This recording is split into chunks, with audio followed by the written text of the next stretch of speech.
নমস্কার, আপনারা দেখছেন সংবাদ বাংলা ইউটিউব চ্যানেল। আপনাদের সাথে আমি পায়েল। জানাবো আজকের কিছু গুরুত্বপূর্ণ খবর।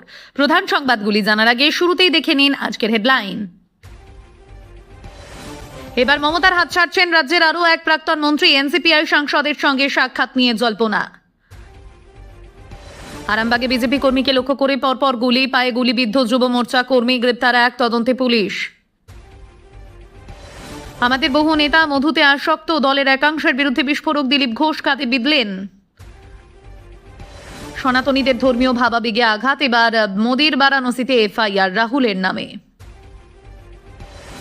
হাওড়ার পিলখানায় জঙ্গি হামিমের দোকানের হদিশ, ওই ডেরা থেকেই কি মুখ্যমন্ত্রীর উপর নজরদারি। বিজেপিতে গিয়েও তৃণমূলের সঙ্গে যোগাযোগ বিদ্রোহীদের ঘাস ফুলে ফিরতে মরিয়া, বর্ষিয়ান সাংসদের দাবিতে উত্তাল বঙ্গ রাজনীতি। বিকশিত ভারত গড়তে মাদক মুক্ত যুব সমাজের ডাক, দেশ জুড়ে শুরু 100 সপ্তাহের বিশেষ অভিযান। যতবার ইচ্ছে আসবেন, সুরক্ষার দায়িত্ব মুখ্যমন্ত্রী। রবীন্দ্র সদনে তাসলিমাকে স্বাগত জানিয়ে বার্তা শুভেন্দুর। ভাঙড়ে রাতের অন্ধকারে খুন আইএসএফ কর্মী, নওশাদের দলে আঙুল বিজেপির দিকে, যদিও পরিবারের মত ভিন্ন। 7,000 টাকার বেতনে কিভাবে আমেরিকায় পড়াশোনার খরচ জোগাতেন দীপকের বাবা, তদন্তের দাবি আরটিআই কর্মীর। বিনা ট্রেড লাইসেন্সেই চলছিল টুলু মণ্ডলের ব্যবসা, পুলিশের তদন্তে চাঞ্চল্যকর তথ্য। পিকআপ ভ্যানকে পাশ কাটাতে গিয়ে উল্টে গেল যাত্রী বোঝাই বাস, মৃত্যু কন্ডাক্টরের, জখম বহু। মুখ্যমন্ত্রীর উপর হামলার নীল নকশা, জয়েশ জঙ্গি হামিমের হাওড়ার আস্তানার খোঁজ মেলায় চাঞ্চল্য। সীমান্ত দেখানোর নাম করে এক নাবালিকাকে ভারতে পাচারের অভিযোগ কাঠগড়ায় বাংলাদেশি চালক। এবার কাকলির চেম্বারে গিয়ে সাক্ষাৎ শশীর, মমতার মহিলা ব্রিগেড কি ধূলিসাৎ। তরুণরাই দেশ গঠনের কারিগর, মাইসুরুর রামকৃষ্ণ মঠ থেকে নয়া বার্তা মোদির। আমাকে নিয়ে লেখা কবিতা পড়তে চেয়েছিলেন, রবীন্দ্র সদনে জয় গোস্বামীর অপমানে ব্যথিত তাসলিমা। জঙ্গিদের আস্তানা ভাড়া বাড়ি, লুকিয়ে থাকতে পারে হামিমরা, দুর্গাপুরের বহু টাওয়ার আবাসনে সতর্কতা। প্রেমিকার সঙ্গে ভিডিও কলের পরে জঙ্গলে উদ্ধার যুবকের দেহ, যত রহস্য সুইসাইড নোটে। চেক বাউন্স কাণ্ডে হুমায়ুন কবিরকে ডেডলাইন বেঁধে দিল মোহামেডান ক্লাব। আমেরিকার সঙ্গে চুক্তিতে রাজি, ইরান হামলার পরিকল্পনা বাতিল ট্রাম্পের, অবশেষে থামছে যুদ্ধ। সবজির দামে আগুন, ছুটির দিনে কলকাতা সহ জেলার বাজারগুলিতে অভিযান ইবি পুলিশের। নেপালে গা ঢাকা দেওয়ার ছক, গ্রেপ্তার টুলু ভাগ্নে, বীরভূমে বন্ধ 8টি বেআইনি খাদান। জেলায় জেলায় বৃষ্টির পূর্বাভাস, বজায় থাকবে অস্বস্তি, জানুন আবহাওয়ার হালচাল। স্বাধীনতা মানে যা খুশি করা নয়, মোদী সাহেব প্রশংসা করে জেনজিকে সতর্ক করলেন ডোভাল। ইতিহাস মনে রাখে কারা দরজা বন্ধ করেছিল, মনে রাখবে কারা দরজা খুলেছিল, শুভেন্দুর থেকে সংবর্ধনা পেয়ে বললেন তাসলিমা। অ্যাকাউন্টে রাতারাতি 100 কোটি টাকা, কুলতলি দিনমজুরের স্ত্রীর মাথায় হাত, দাবি গুরুত্ব দিচ্ছে না ব্যাংক। মুখ বদলাতে সময় লাগবে না, দুর্নীতিতে বিজেপি কর্মীদের ডিম থেরাপি, সতর্কবার্তা শ্রমিকের। E20 ইস্যুতে বড় পদক্ষেপ, 100 সমর্থক নিয়ে মোদির বাসভবন অভিযানের ডাক কেজরিওয়ালের। বাঘাযতীন রানীকুঠি রুটে আচমকা বন্ধ অটো, ইউনিয়নের তুমুল ঝামেলায় বিপাকে যাত্রীরা। অবসর ভেঙে আবারও নীল জার্সিতে ব্রাজিলের বিরুদ্ধে ভারতীয় দলে খেলবেন সুনীল। উড়ানের পরই বিপর্যয়, পেরুতে ভেঙে পড়ল পর্যটকবাহী বিমান, পাইলট সহ নিহত 13। তৃণমূল জমানায় নবান্ন থেকে পাশ বিল্ডিং প্ল্যান, দুর্গাপুরে বেআইনি বহুতল গুড়িয়ে দেওয়ার নির্দেশ। বিবাহবার্ষিকীর অনুষ্ঠানে অনুপস্থিত বহু আমন্ত্রিতদের 500 টাকা জরিমানা যুবকের। প্রিয় দর্শক, আপনি যদি আমাদের চ্যানেলে নতুন হয়ে থাকেন তাহলে চ্যানেলটিকে সাবস্ক্রাইব করে পাশে থাকা বেল আইকনটি ক্লিক করে রাখুন পরবর্তী খবরের আপডেটগুলো সবার প্রথমে পেতে। এবার কাকুলির চেম্বারে গিয়ে সাক্ষাৎ শশীর। মমতার মহিলা ব্রিগেডকে ধূলিসাৎ। মমতা বন্দ্যোপাধ্যায়ের মহিলা ব্রিগেডের শেষ সেনানীয়কে এবার বিদ্রোহী দলে। শনিবার এনসিপিআই সাংসদ কাকুলি ঘোষ দস্তিদারের চেম্বারে গিয়ে প্রাক্তন মন্ত্রী শশী পাঁজার সাক্ষাৎ সেই জল্পনাকেও আরো উস্কে দিল। তৃণমূল নেত্রী হরিশ চ্যাটার্জি স্ট্রিটের বাড়ির কাছেই তৃণমূলের প্রাক্তন সাংসদ কাকুলি ঘোষ দস্তিদারের চেম্বার। সেখানে শনিবার ঘুরে গেলেন প্রাক্তন মন্ত্রী ডক্টর শশী পাঁজা। 26-এর ভোটে শ্যামপুকুর কেন্দ্র থেকে পরাজয়ের পর প্রায় অন্তরালে চলে গিয়েছিলেন শশী। তাকে দেখাও যায়নি কোথাও। এই অবস্থায় আচমকা নিজের বাড়ি ছেড়ে অফিস ছেড়ে চেম্বারে ঘাসফুল শিবিরের দুই চিকিৎসক রাজনীতিকের সাক্ষাৎ জল্পনা বাড়িয়েছে। বিধানসভা ভোটে ভরাডুবির পর মমতা বন্দ্যোপাধ্যায়ের হাতে তৈরি তৃণমূল কংগ্রেস কার্যত ছিন্ন ভিন্ন হয়ে গিয়েছে। দলে ভাঙনের পর এনসিপিআই দলে যোগ দিয়েছেন বারাসাতের সাংসদ কাকুলি ঘোষ দস্তিদার। মমতার মহিলা ব্রিগেডের চতুর্ভুজ হিসেবে সবসময় দেখা যেত কাকুলি ঘোষ দস্তিদার, চন্দ্রিমা ভট্টাচার্য, কৃষ্ণা চক্রবর্তী, শশী পাঁজাকে। এদের মধ্যে প্রথম তিনজন ধাপে ধাপে মমতা বন্দ্যোপাধ্যায়ের সঙ্গ ছেড়েছেন। কাকুলি যোগ দিয়েছেন nationalist citizens party of India বা এনসিপিআইতে। এখন তিনি লোকসভায় সেই দলের মুখ্য সচেতক। পরবর্তী সময় চন্দ্রিমা ভট্টাচার্য ও কৃষ্ণা চক্রবর্তীরা যোগ দেন ঋতব্রত বন্দ্যোপাধ্যায়ের আসল তৃণমূলের শিবিরে। ভোটে হারার পর শশী পাঁজা একেবারেই প্রচারের বাইরে চলে গিয়েছিলেন। কোনো শিবিরে আর তাকে দেখা যায়নি। শোনা যাচ্ছিল নিজের মাতৃভূমি অন্ধ্রে চলে গিয়েছেন তিনি। তবে অগাস্ট পেরোতেই ফের প্রকাশ্যে দেখা গেল রাজ্যের প্রাক্তন নারী ও শিশু কল্যাণ মন্ত্রীকে। শনিবার কালীঘাটে কাকুলি ঘোষ দস্তিদারের ফার্টিলিটি ক্লিনিকে গিয়েছিলেন শশী।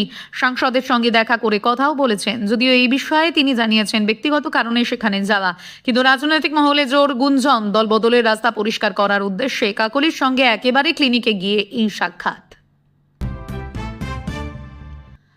আরামবাগে বিজেপি কর্মীকে লক্ষ্য করে পর গুলি, নেপথ্যে কারা? আরামবাগে গুলিবিদ্ধ বিজেপি কর্মী। শনিবার রাতে তাকে লক্ষ্য করে পর গুলি চলে। বিজেপি কর্মীর পায়ে গুলি লেগেছে, তিনি হাসপাতালে চিকিৎসাধীন। দুষ্কৃতীদের বিরুদ্ধে থানায় অভিযোগ জানানো হয়েছে। ঘটনায় একজনকে গ্রেপ্তার করেছে পুলিশ। ঘটনাটি ঘটেছে আরামবাগের সালেপুর 2 পঞ্চায়েতের ডোঙ্গল এলাকায়। পুলিশ সূত্রে জানা গিয়েছে আহত বিজেপি কর্মীর নাম সুজন গড়াই। তিনি আরামবাগের গৌড়হাটির বাসিন্দা। সুজন যুব মোর্চার কর্মী। শনিবার রাতে আহত বিজেপি কর্মী ও কয়েকজন ঘটনাস্থলে দাঁড়িয়েছিলেন। অভিযোগ সেই সময় স্থানীয় দুষ্কৃতী সরোজ লাগা ও কয়েকজন সুজনকে লক্ষ্য করে কয়েক রাউন্ড গুলি চালায়। সুজনের পায়ে গুলি লাগলে সেখানেই লুটিয়ে পড়েন তিনি। খবর পেয়ে ঘটনাস্থলে যায় আরামবাগ থানার বিশাল পুলিশ বাহিনী। যখন বিজেপি কর্মীকে উদ্ধার করে নিয়ে যাওয়া হয় হাসপাতালে। আরামবাগ মেডিকেল কলেজ হাসপাতালে চিকিৎসাধীন তিনি। থানায় 4 জনের নামে অভিযোগ দায়ের করা হয়েছে। আরামবাগ সাংগঠনিক জেলার বিজেপি যুব মোর্চার সভাপতি কার্তিক দত্ত রবিবার বলেন, আমাদের কয়েকজন কার্যত রাতে ওখানে দাঁড়িয়েছিল। ওই সময় সরোজ লাগা সহ কয়েকজন দুষ্কৃতী গুলি চালায়। সুজনের পায়ে গুলি লেগেছে। এরা দুষ্কৃতী, কঠোর শাস্তির দাবি জানিয়েছি। থানায় এফআইআর হয়েছে। অভিযোগ পাওয়ার পরই ঘটনার তদন্ত শুরু করেছে পুলিশ। অন্যদিকে জানা যাচ্ছে এই সরোজ লাগা বিজেপিরই সদস্য। তিনি বিজেপির অঞ্চল কনভেনারের পদে রয়েছেন বলে জানা গিয়েছে। গুলি চলার ঘটনা বিজেপির গোষ্ঠী কোন দল কিনা সেও প্রশ্ন উঠেছে। গোটা ঘটনার তদন্তও শুরু হয়েছে।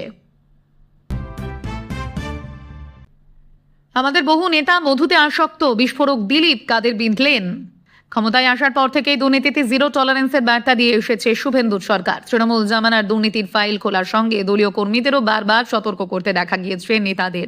ভোটে ফল প্রকাশের পর পার্টি অফিস ভাঙচুর থেকে ডিম থেরাপি, বিজেপি কর্মীদের এসব থেকে বিরত থাকতে বারবার হুঁশিয়ারি দেওয়া হয়েছে। এবার তোলাবাজি প্রসঙ্গে বিস্ফোরক পঞ্চায়েত মন্ত্রী দিলীপ ঘোষ বললেন, আমাদের বহু নেতা আছে যারা এই মধুতে আসক্ত হয়ে যাচ্ছে, পার্টির নজর রেখেছে, চেষ্টা করছে। কাদের বিধে এমন মন্তব্য দিলীপের?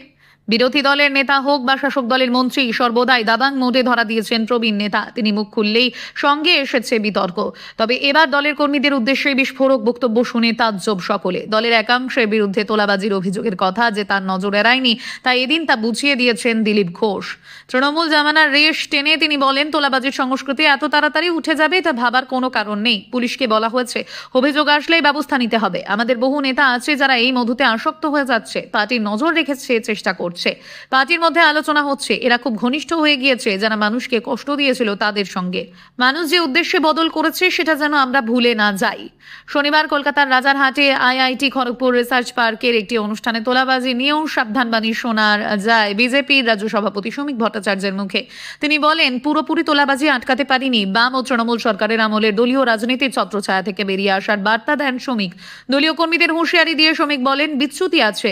আমাদের মধ্যে যাদের সুপ্ত বাসনা ছিল তারা এখন সক্রিয়। তিনি আরো বলেন, রাজনীতি থেকে বেরিয়ে আসতে হবে। আমরা রাজনৈতিক সমাজের বাসিন্দা হয়ে গিয়েছি, এর থেকে মুক্তি চাই। প্রত্যেকটা পদক্ষেপে রাজনীতির অনুপ্রবেশ, এর বাইরে যতক্ষণ না পশ্চিমবঙ্গ বেরোতে পারছে, কোনো সরকার পরিবর্তন আনতে পারবে না, বিনিয়োগ আনতে পারবে না। 7,000 টাকার বেতনে কিভাবে আমেরিকায় পড়াশুনো খরচ চালাতেন দীপকের বাবা, তদন্তের দাবি আরটিআই কর্মীর। পেশায় তিনি ছিলেন মহারাষ্ট্র সরকারের একজন অবসরপ্রাপ্ত কর্মী। মাসিক বেতন 60 থেকে 65,000 টাকা। এই পরিমাণ অর্থে কিভাবে তিনি ছেলের অভিজিৎ দীপকের বিদেশে পড়াশোনার খরচ জোগাতেন তা খতিয়ে দেখতে এবার তদন্তের দাবিতে সরব সুরাটের এক আরটিআই কর্মী অমিত তিওয়ারি।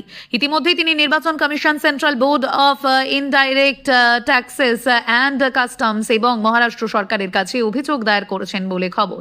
ককরোচ জনতা পার্টি প্রতিষ্ঠাতা অভিজিতের বাবার নাম ভগবান রাও দীপকে। তিনি মহারাষ্ট্র ইন্ডাস্ট্রিয়াল ডেভেলপমেন্ট কর্পোরেশনের জুনিয়র ইঞ্জিনিয়ার হিসেবে কর্মরত ছিলেন। অমিত জানিয়েছেন, ভগবান রাওয়ের সম্পত্তির বিষয়ে তদন্তের জন্য তিনি মহারাষ্ট্র সরকারের কাছে আবেদন জানিয়েছেন।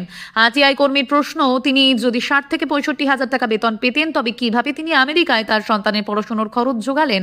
তার কথায়, বিষয়টি তদন্তের জন্য আমরা মহারাষ্ট্র সরকারের কাছে আবেদন জানিয়েছি। আয়ের সঙ্গে সামঞ্জস্যপূর্ণ নয় এমন সম্পত্তির হদিশ মিললে অবিলম্বে তার বিরুদ্ধে কঠোর ব্যবস্থা নিতে হবে। সম্প্রতি ককরোচরা একটি তহবিল গঠন করার কথা জানিয়েছে। তাদের দাবি, যেখানে যেখানে ছাত্রছাত্রীদের বিরুদ্ধে মামলা হয়েছে সেখানে তাদের আইনজীবীরা তাদের পাশে দাঁড়াবে। এর জন্য যা খরচ হবে তা এই তহবিল থেকেই করা হবে। আর এই অরাজনৈতিক আরশোলাদের তহবিলে 1 কোটি টাকা দান করার ঘোষণা করেছেন বর্ষিয়ান কংগ্রেস নেতা তথা আইনজীবী কপিল সিব্বল। এই তহবিল খতিয়ে দেখতে অমিত কমিশন এবং আয়কর দপ্তরকে একটি চিঠিও লিখেছেন। সিজেপির আইনি অবস্থান নিয়েও প্রশ্ন তুলেছেন আরটিআই কর্মী। তার প্রশ্ন, কোনো সংস্থা যদি একটি রাজনৈতিক দলের নামে বা পরিচয়ে কাজ করে তাহলে তারা কি আদৌ অর্থ গ্রহণ করতে পারে? তিনি বলেন, ককরোচ জনতা পার্টি একটি অনিবন্ধিত সত্তা হলেও রাজনৈতিক দল হিসেবে কার্যক্রম চালাচ্ছে। তাদের তহবিলে যদি 1 কোটি টাকা দেওয়ার প্রতিশ্রুতি দেওয়া হয়ে থাকে তাহলে কমিশন যাচাই করা উচিত যে representation of the people act 1951 29A ধারায় সিজেপি নিবন্ধিত কিনা। যদি না হয়ে থাকে তাহলে ওই তহবিল খতিয়ে দেখা উচিত। শুধু তাই নয়, সিব্বলের ঘোষিত অনুদানের উপর জিএসটি প্রযোজ্য হবে কিনা তা খতিয়ে দেখতে central board of indirect taxes and customs এর দ্বারস্থ হয়েছেন অমিত। অন্যদিকে সিজেপির নেতৃত্বাধীন আন্দোলনেরও সমালোচনা করেছেন তিনি। তার অভিযোগ, এই আন্দোলন নিট প্রশ্ন ফাঁসের মতো মূল বিষয়বস্তুর গণ্ডির বাইরে চলে গিয়েছে। প্রেমিকার সঙ্গে ভিডিও কলের পরই জঙ্গলে উদ্ধার যুবকের দেহ, যত রহস্য সুইসাইড নোটে। বাঁকুড়ার দেবীপুরে হার হিমকান্ত। শনিবার গভীর রাতে জঙ্গলে উদ্ধার কলেজ ছাত্রের দেহ, পাশে উদ্ধার সুইসাইড নোট, ঘিরে ঘনাচ্ছে রহস্য। শনিবার গভীর রাতে দেবীপুর জঙ্গল থেকে ছাতনা চণ্ডীদাস কলেজের ওই ছাত্রের ঝুলন্ত দেহ উদ্ধার করেছে পুলিশ। কিন্তু মৃত্যুর থেকেও বড় হয়ে উঠেছে মৃত্যুর আগে কাটানো শেষ কয়েকটা মিনিট। মৃত কলেজ পড়ুয়া বিকাশ রায়, বয়সে 23 বছর। তদন্তকারীদের দাবি, ঘটনার আগে জগদ্দল্লা এলাকার এক তরুণীর সঙ্গে ভিডিও কলে কথা বলছিল বিকাশ। সেই ভিডিও কল চলাকালীনই আচমকা ভিডিও কল বন্ধ হয়ে যায়। এরপরই নাকি ওই তরুণী বিকাশের বন্ধুদের ফোন করতে থাকেন একাধিকবার। তারপরে গভীর রাতে ওই যুবকের দেহ উদ্ধার হয় জঙ্গল থেকে। পাশে উদ্ধার হয় একটি সুইসাইড নোট। তদন্তকারীদের দাবি, ভিডিও কলে ঠিক কি কথোপকথন হয়েছিল, কেন আচমকা ভিডিও কল বন্ধ হয়ে গেল, কি এমন ঘটেছিল যার পরপরই বন্ধুদের ফোন করা হয়, এই প্রশ্নগুলির উত্তরই এখন তদন্তের কেন্দ্রবিন্দুতে। পুলিশ ইতিমধ্যেই মোবাইল ফোন, ডিজিটাল তথ্য এবং ঘটনাস্থল থেকে উদ্ধার হওয়া সুইসাইড নোট খতিয়ে দেখতে শুরু করেছে। তদন্তে উঠে আসা তথ্য বলছে, ফেসবুকের মাধ্যমে পরিচয় ওই তরুণী, তারপর প্রেম। সহপাঠীদের একাংশের দাবি, সাম্প্রতিক সময়ে সেই সম্পর্কে ভাঙন দেখা দিয়েছিল। এমনকি সম্পর্কে তৃতীয় কোনো ব্যক্তির উপস্থিতি নিয়ে অশান্তির কথাও শোনা যাচ্ছিল। যদিও শনিবার রাতে ওই তরুণী কেন বারবার ফোন করছিল তা নিয়ে বিকাশের বন্ধুদের অনেকেই এখন প্রকাশ্যে মুখ খুলতে চাইছেন না। ছেলে বিদেশে জানত পরিবার, 2 বছর পর দেশের কারখানার নিচে মিলল কঙ্কাল। স্ত্রীর পরকীয়ার পরিণতি এ যেন বাস্তবের দৃশ্যম। হিন্দি সিনেমার দৃশ্যের মতোই 2 বছর আগে স্বামীকে খুন করে 12 ফুট গর্তের ভেতরে পুঁতে দেওয়ার অভিযোগ স্ত্রী এবং তার প্রাক্তন প্রেমিক ও বন্ধুর বিরুদ্ধে। গর্তে দেহ পুঁতে 1 ফুট সিমেন্টের ঢালাই দেওয়ার অভিযোগও উঠেছে। বধূ পরিবারকে জানিয়েছিলেন স্বামী কর্মসূত্রে অস্ট্রেলিয়া গিয়েছে, কাজের চাপে তার সঙ্গে বেশি কথা বলা সম্ভব হয় না। মৃতের নাম জিগ্নেশ মাভাদিয়া। তিনি গুজরাটের জামনগরের বাসিন্দা। বিগত প্রায় 2 বছর তাকে এলাকায় দেখা যায়নি। মৃত স্ত্রী পৃথ্বী সকলকে জানিয়েছিলেন জিগ্নেশ কর্মসূত্রে অস্ট্রেলিয়া গিয়েছেন। কাজের প্রচন্ড চাপ এবং সংস্থার পলিসির দরুন তাদের বেশি কথা হয় না। সেই কথা মেনেও নিয়েছিলেন জিগ্নেশের পরিবার। কিছুদিন আগে মৃতের এক আত্মীয় অস্ট্রেলিয়া ঘুরতে যাবার পরিকল্পনা করেন। জিগ্নেশ কোথায় থাকেন সেই ঠিকানা জানতে চান। তখনই বিপাকে পড়েন যুবতী। বিভিন্ন বাহানায় বিষয়টি এড়িয়ে যাওয়ার চেষ্টা করেন। তখনই সন্দেহ হয় পরিবারের। 26শে জুলাই থানায় দাদার নিখোঁজ হয়ে যাওয়ার অভিযোগ জানান জিগ্নেশের ভাই। তদন্তে নেমে পুলিশ পৃথ্বী ও পরিবারের সদস্যদের সঙ্গে কথা বলে। পৃথ্বীর বয়ানে একাধিক অসঙ্গতি মেলে। সেই সূত্র ধরে জামনগরের একটি কারখানার নিচ থেকে জিগ্নেশের কঙ্কাল উদ্ধার করা হয়। গ্রেপ্তার করা হয় তার স্ত্রী পৃথ্বী, তার প্রাক্তন প্রেমিক নীলেশ কাছাতিয়া এবং তার বন্ধু বলবীর বর্মাকে।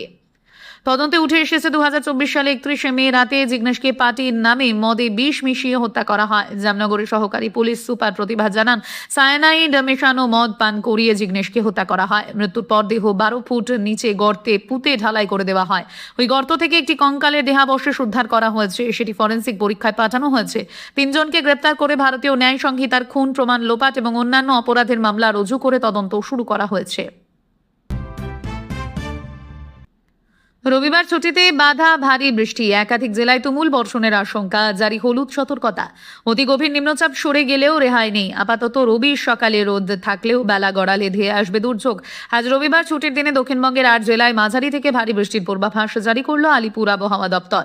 সঙ্গে উত্তরবঙ্গে অতি ভারী বৃষ্টির সতর্কতা জারি করা হয়েছে। আবহাওয়া দপ্তর জানিয়েছে, আজ রবিবার বেশ কয়েকটি জেলায় ভারী বৃষ্টির সম্ভাবনা রয়েছে। তবে কলকাতায় বৃষ্টির সম্ভাবনা খুবই কম। তবে স্থানীয়ভাবে মেঘ জমলে বৃষ্টি হওয়ার সম্ভাবনা রয়েছে শহরেও। আলিপুর আবহাওয়া দপ্তরের পূর্বাভাস, রাজস্থানের জয়সালমের থেকে মালদা হয়ে মণিপুর পর্যন্ত বিস্তৃত রয়েছে মৌসুমী অক্ষরেখা। দক্ষিণ পশ্চিম রাজস্থান থেকে উত্তর পূর্ব বিহার পর্যন্ত বিস্তৃত রয়েছে আরও একটি মৌসুমী অক্ষরেখা, যা সক্রিয় অবস্থানে রয়েছে। এই দুইয়ের প্রভাবে বঙ্গোপসাগর থেকে প্রচুর পরিমাণে জলীয় বাষ্প তৈরি হচ্ছে, যা ছুটে যাচ্ছে পাহাড়ের দিকে। তার প্রভাবেই আগামী বুধবার পর্যন্ত উত্তরবঙ্গের কয়েক জেলায় ভারী থেকে অতি ভারী বৃষ্টির পূর্বাভাস জারি করেছে হাওয়া অফিস। রবিবার উত্তরবঙ্গের আলিপুরদুয়ার, দার্জিলিং, জলপাইগুড়ি, মালদাতে ভারী বৃষ্টির পূর্বাভাস জারি করেছে হাওয়া অফিস। কলকাতা বাদে দক্ষিণবঙ্গের 8টি জেলায় মাঝারি থেকে ভারী বৃষ্টির সম্ভাবনা রয়েছে। এদিন জারি করা হয়েছে হলুদ সতর্কতা। আগামীকাল সোমবার থেকে ঘূর্ণাবর্তের জন্য দক্ষিণবঙ্গের সব জেলায় বাড়বে বৃষ্টি, এমনটাই পূর্বাভাস হাওয়া অফিসের। এদিন সকালে শহরের সর্বনিম্ন তাপমাত্রা ছিল 27 ডিগ্রি সেলসিয়াসের ঘরে। দিনের সর্বোচ্চ তাপমাত্রা থাকতে পারে 33 ডিগ্রি সেলসিয়াসের ঘরে। পিকআপ ভ্যানকে পাশ কাটাতে গিয়ে উল্টে গেল যাত্রী বোঝাই বাস, মৃত্যু কন্ডাক্টরের, জখম বহু। সাত সকালে ভয়াবহ বাস দুর্ঘটনা। পিকআপ ভ্যানকে পাশ কাটাতে গিয়ে উল্টে গেল যাত্রী বোঝাই বাস। ঘটনাস্থলে মৃত্যু হলো বাসের কন্ডাক্টরের, জখম বহু যাত্রী ও চালক। মর্মান্তিক ঘটনাটি ঘটেছে দক্ষিণ 24 পরগনার মন্দির বাজারের গাববেরিয়াতে। মৃত ব্যক্তির নাম খোকন সর্দার। রাস্তা বেহাল হওয়ার জন্য ওই দুর্ঘটনা ঘটে বলে অভিযোগ উঠেছে। জখমদের উদ্ধার করে হাসপাতালে পাঠানো হয়েছে। পুলিশ ও স্থানীয় সূত্রে জানা গিয়েছে, এদিন সকালে 89 রুটের বাস ঢোলাহাট থেকে লক্ষ্মীকান্তপুরের দিকে যাচ্ছিল। গাববেরিয়া অঞ্চলে দীর্ঘদিন ধরে রাস্তা হাল বেহাল। বর্ষার কারণে সেই রাস্তা মুখ আরো অনেকটাই বেড়ে গিয়েছে। প্রাণের ঝুঁকি নিয়ে ওই রাস্তা দিয়ে যাতায়াত করতে হয় বলে নিত্যযাত্রীদের দাবি। রবিবার সকালে যাত্রী বোঝাই বাসটি যাচ্ছিল, সে সময় একটি দুধের পিকআপ ভ্যান সামনে চলে আসে। ওই গাড়িটি পাশ কাটাতে গিয়েই ঘটে যায় প্রাণঘাতী দুর্ঘটনা। স্থানীয়রা জানিয়েছেন, বেহাল রাস্তায় বাসটি উল্টে যায়। দ্রুত ভিতর থেকে উদ্ধার করে বাইরে নিয়ে আসা হয় যাত্রীদের। ঘটনাস্থলে মৃত্যু হয় 57 বছর বয়সী বাস কন্ডাক্টর খোকন সর্দারের। খবর পেয়ে ঘটনাস্থলে পুলিশ যায়। জখমদের স্থানীয় হাসপাতালে পাঠানো হয়। দুধের ওই পিকআপ ভ্যানটি অবৈধভাবে রাস্তায় চলাচল করে বলে অভিযোগ বাসিন্দাদের। বাস সংগঠন ও স্থানীয় বাসিন্দারা দুর্ঘটনার জন্য বেহাল রাস্তার দ্রুত মেরামত ও অবৈধ যান বন্ধের দাবি তুলেছে। বাঘাযতীন রানীকুঠি রুটে আচমকা বন্ধ অটো, ইউনিয়নে তুমুল ঝামেলায় বিপাকে যাত্রীরা। ইউনিয়নের ঝামেলায় আচমকা অটো চলাচল বন্ধ হয়ে গেল দক্ষিণ কলকাতার অন্যতম ব্যস্ত রুটে। রবিবার সকাল থেকে বাঘাযতীন রানীকুঠি রুটে অটো বন্ধের জেরে বিপাকে যাত্রীরা। ঘটনা ঘিরে রীতিমতো উত্তপ্ত এলাকা। অভিযোগ, অটোর পারমিট দেওয়া নিয়ে ইউনিয়নগুলির মধ্যে ঝামেলা শুরু হয়, চলে মারধরও। একদল যুবকের বিরুদ্ধে অভিযোগ, তাদের নির্দেশ না মানলে অটো চালানো যাবে না। এসবের জেরে সবচেয়ে সমস্যায় পড়েছেন যাত্রীরা। বাঘাযতীন রানীকুঠি দীর্ঘ রাস্তায় অটো বন্ধ হওয়ায় যাতায়াত অত্যন্ত সমস্যাজনক হয়ে উঠেছে। বাঘাযতীন রানীকুঠি দীর্ঘ রাস্তায় অটো একমাত্র সহজ পরিবহনের মাধ্যম। সেখানে রবিবার সকাল থেকে বন্ধ হয়ে যায় অটো। কিন্তু কারণটা কি তা খুব স্পষ্ট না হলেও জানা যাচ্ছে, অটো ইউনিয়নের মধ্যে ঝামেলার জেরে বন্ধ অটো চলাচল। চালকদের অভিযোগ, এদিন সকালে একদল যুবক বাইকে চড়ে অটো স্ট্যান্ডে পৌঁছে হুমকি ছুড়ে জানান, তাদের নির্দেশ মেনে না চললে অটো বন্ধ করে দেওয়া হবে। কিন্তু নির্দেশটা কি? যুবকদের দাবি, স্থানীয় বিধায়ক পাপিয়া অধিকারী তাদের পাঠিয়েছেন। নির্দিষ্ট কয়েকটি গাড়ি 1 মাস এই রুটে যাতায়াত করবে, তারপর পারমিট দেওয়া হবে। এক চালক অভিযোগের সুরে জানান, ওরা এসে হঠাৎ হম্বিতম্বি করতে লাগলো। আমরা প্রতিবাদ করায় একজনকে মারতে শুরু করলো, আমাকেও মেরেছে। বলেছে ওদের কথা শুনে চলতে হবে। স্ট্যান্ডে অটোর দায়িত্বে থাকা এক ব্যক্তি জানাচ্ছেন, তাকে একটি কাগজ দিয়ে যুবকরা বলেন যে বিধায়কের নির্দেশে ওই নম্বরের গাড়িগুলি চলবে এই রুটে, পরে পারমিট দেওয়া হবে। তার কথায় আমি বিধায়কের সঙ্গে যোগাযোগ করে বিষয়টি জানতে চাই। তিনি জানান যে এমন অবৈধ কোনো কাজের সঙ্গে যুক্ত নন তিনি। আমাদের এখানে পারমিট ছাড়া একটি অটোও চলে না। উল্লেখ্য, রাজ্যে বিজেপি সরকার ক্ষমতায় আসার পর তৃণমূল পরিচালিত শ্রমিক ইউনিয়নগুলি কার্যত ভেঙে গিয়েছে। কোথাও কোথাও C2 অর্থাৎ বামপন্থী শ্রমিক সংগঠন রয়েছে, আবার বিজেপির ইউনিয়নও ঠিকমতো গড়ে ওঠেনি। ফলে চালকরা ছত্রভঙ্গ হয়ে গিয়েছে। গিয়েছেন। কোন ছাতার তলায় সংঘবদ্ধ হবেন তা বুঝতে পারছেন না। এই পরিস্থিতিতে বাঘাযতীন রানীকুঠি রুটে কারা এভাবে ঝামেলা বাঁধালো তা নিয়ে যথেষ্ট সন্দেহের অবকাশ তৈরি হয়েছে। আজ রবিবার 12 তারিখ। এই ছিল আজকের কিছু গুরুত্বপূর্ণ খবরের সংক্ষিপ্ত আপডেট। সংবাদগুলি যদি আপনাদের ভালো লেগে থাকে তাহলে ভিডিওটিতে অবশ্যই একটি লাইক দিন এবং বন্ধুদের সঙ্গে শেয়ার করুন। প্রতিদিন সবার আগে নির্ভুল ও আপডেটেড খবর পেতে আমাদের সংবাদ বাংলা চ্যানেলটিকে সাবস্ক্রাইব করে পাশে থাকুন। ধন্যবাদ। আবারও দেখা হবে নতুন খবর ও আপডেট নিয়ে।